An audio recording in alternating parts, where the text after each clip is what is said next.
joining us for their views on the future of the enormous suffering in the Gaza Strip, what Israel can now do, and whether this war will finally come to an end.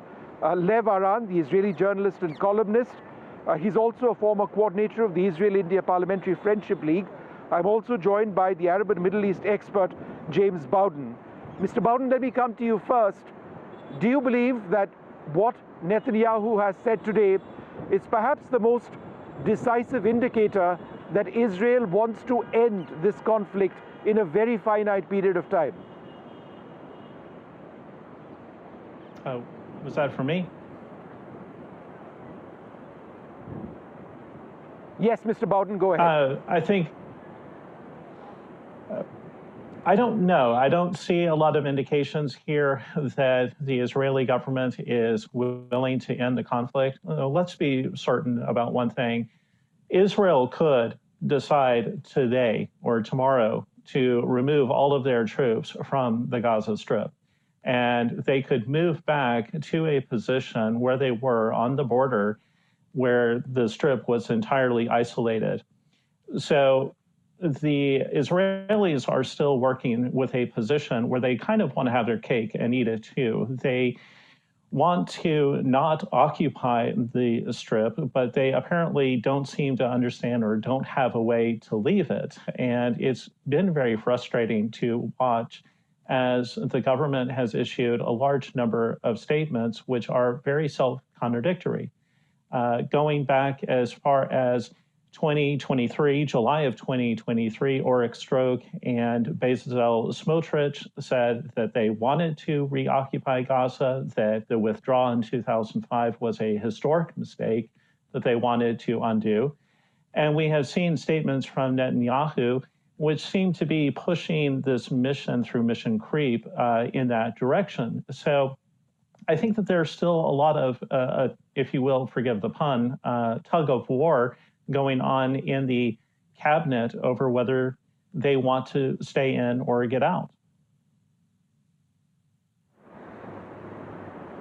Well, what he did tell me today, quite specifically, Mr. Bowden, was that Israel has no intentions of annexing of Gaza. It seemed to me, based on what he told me, that they were looking to get out in a finite period of time. Now, obviously, the specifics of that haven't been decided, but he doesn't intend to stay there indefinitely. That's what that was my sense. And his exact words were what I told you just now: Israel will not annex Gaza.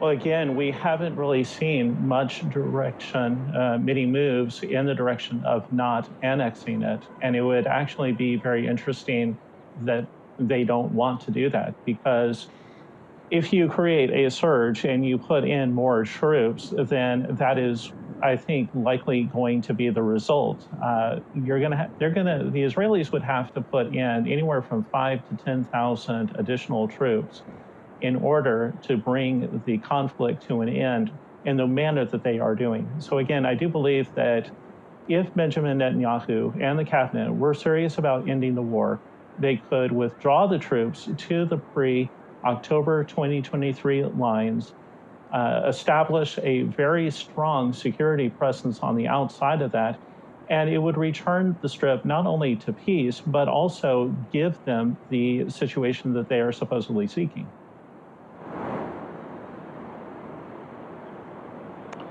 Lev Aran, the other huge point of concern, which has been expressed by the United Nations, by others across the world, is humanitarian aid not getting in, images of people starving in Gaza. Again, in response to my very specific question, Benjamin Netanyahu denied this. He did say that there was a strategy being adopted by Hamas to actually ensure that food meant for hungry Gazans wasn't reaching them. Is there logic in what he says? Is there truth in what he says? During the far-right parties in Netanyahu's government, no Israeli wants to annex Gaza and doesn't want any innocent Gazan to be hungry.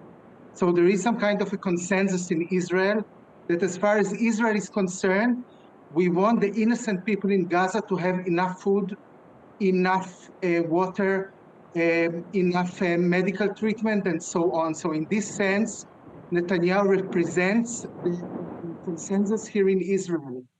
And Netanyahu also knows that annexing Gaza is so unpopular in Israel. For us Israelis, Gaza is a swamp. That's why we gave it back to Palestinians 20 years back. So when Netanyahu says he doesn't want to occupy Gaza, but only to control Gaza and then give it to an Arab force, I believe him that that is exactly what he wants. I'm not sure it is very realistic, but this is certainly what he wants.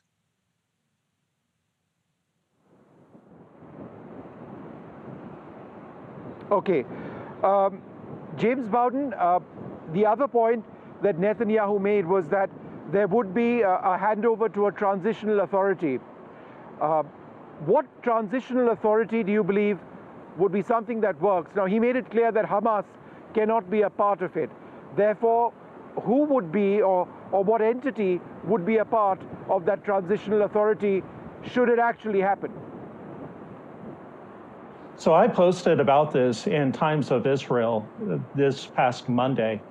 I have long been advocating that countries such as India, Mongolia, and even perhaps Thailand would be three wonderful and very perfect countries to help secure three evenly divided zones of the Gaza Strip. And putting them under a nominal United States and international coalition management, much like kind of a marriage between what we have seen with the post-World War I mandate system, as well as what we did with the Iraqi reconstruction program under the leadership of Paul L. Bremer III. So I believe that India, Mongolia, and Thailand would be three perfect countries to supply troops who would go throughout the Gaza Strip, disarm the groups such as PIJ or Hamas, also serve in a law enforcement capacity, and that this can be successfully done under United States management, as I said.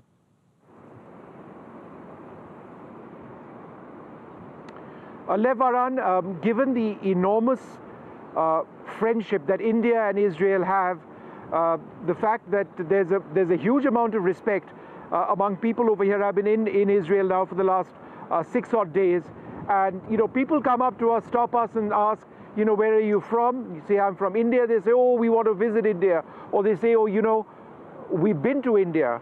If you look at the social media handles of Netanyahu and other Israeli leaders, they are followed a great deal by Indians, and I think the reason that's the case is because we face a shared concern on terrorism. India has been a victim of terrorism as well. Therefore, given the bond that India and Israel have and the element of trust, do you believe India could play a part in any eventual transitional authority that comes into play in Gaza? As a foot soldier in Gaza, even before the Oslo Accord, I am a bit more skeptic if non-Arab soldiers can actually control Gaza. Of course, India is the most popular country in Israel because all civilization, both countries, democracies, and also the feeling that there is some kind of a double standard against Israel and against India. And this double standard works with the same toolkit with both countries. So Israelis believe that Indians are the only one who actually understand Israel. But as far as Indian foot soldiers on the Gazan soil, I hope such a thing could happen, but I'm not sure it is very realistic, if to be honest.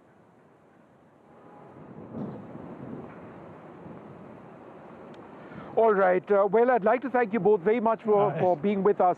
I think more than anything else, the suffering, the human suffering that we are seeing in this part of the world and in Gaza has to come to an end. And I think all parties are agreed on that, needing to be a reality.